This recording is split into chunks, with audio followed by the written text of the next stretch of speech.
Oh, would you like flyer? Oh yeah, sure. I love a flyer. Here you go. All right, thank you. So what you doing out here, bro? Huh? What you doing out here? I'm out here to protest the separation of families and the way ICE is treating families. Yeah. What do you mean? How are they treating families? We're separating children. Right now, I know that's been put temporarily on hold, but we want to abolish ICE because we can't allow an institution like this to put families in jail simply because they're here without papers.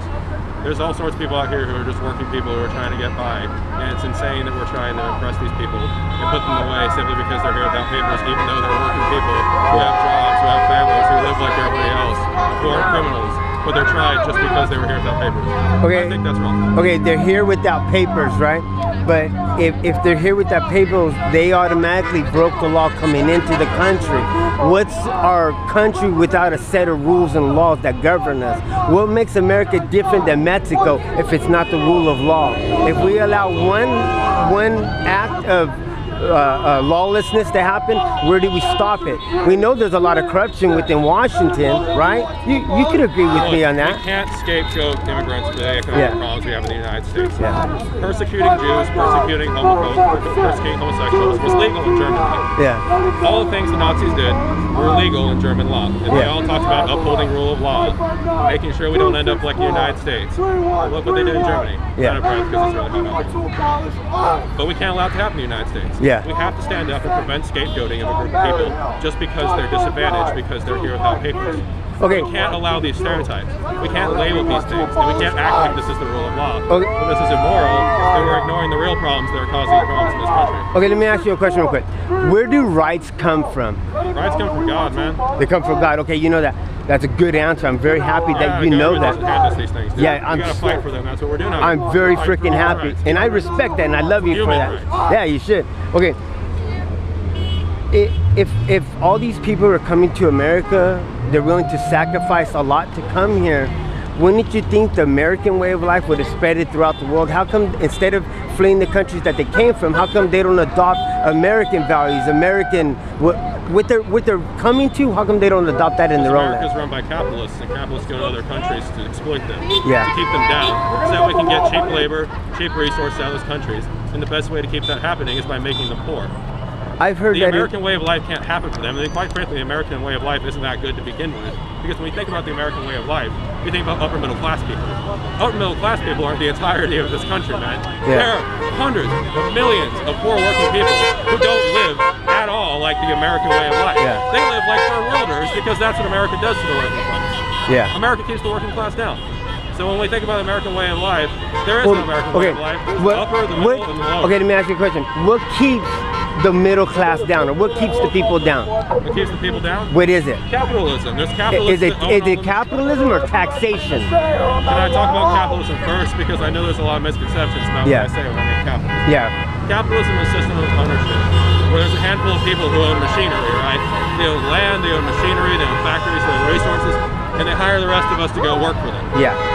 The problem is, we're dependent on them so that we can get paid because they own all of this shit. Yeah. And we have to live by their rules.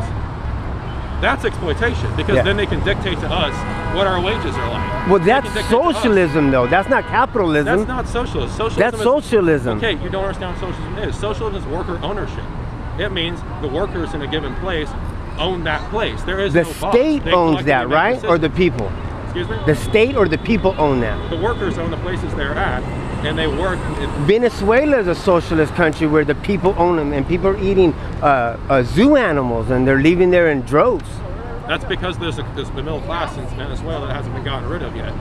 But there is no middle class there. But you don't understand. Venezuela isn't fully socialized yet. Yeah. They left behind a lot of capitalist industry because they were trying to compromise with the upper and the middle classes because they wanted to be a democracy. Yeah. You know, like you want for people. But the problem is those upper and middle classes don't like the social programs for the people in Venezuela that are benefiting those people. Yeah. Like free medical care, free education, free fucking food. Yeah. You know. But they don't have no food there.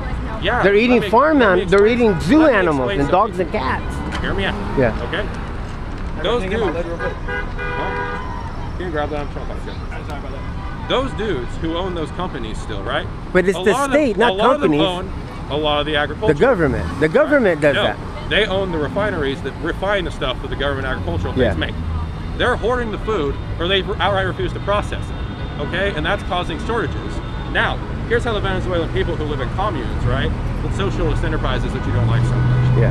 Those people who are living in those communes are growing corn, they're growing stuff, they're growing food, and they're handing it out for free to deal with the issues. So, the socialists in Venezuela are the ones who are trying to fix the problems. The capitalists are the one who is strangling the country, and the United States is trying to do everything it can to mess that country up right now. We're putting fucking embargoes on Venezuela like that's going to help the situation, but it's fucking not. Yeah. We're hurting that country's ability to fix itself, man. Yeah. Is the embargo on the oil what was the big cause of the breakdown of the economy? Exactly, because the problem U.S. did an embargo on their economy, which was tied directly to the oil.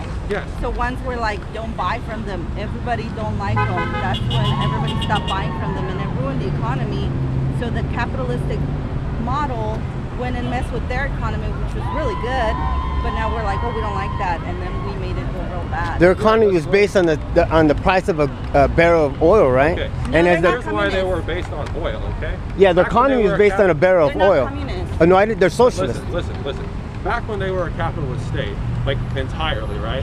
The handful of people that owned the oil industry were working with Americans at the time. Yeah. And they ensured that that country was very dependent on the price of oil, right? Yeah, yeah. And because they wanted to be the sole suppliers of everything else to maintain their control over the nation and get all that money from that foreign oil trade they had. Well, when Hugo Chavez took over and was able to kind of start actually diversifying the economy beyond oil, you know, take care of the fucking people. Yeah. What ended up happening is they still had to deal with the oil price because they were so heavily dependent on that to begin with.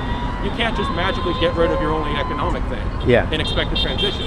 So he had to leave the capitalists behind, right? Yeah. With regards to that. And so anyway, what he's been doing in that time period is been doing stuff like creating socialist enterprises that are feeding people right now, by the way, the communes I was talking to you about earlier. Okay?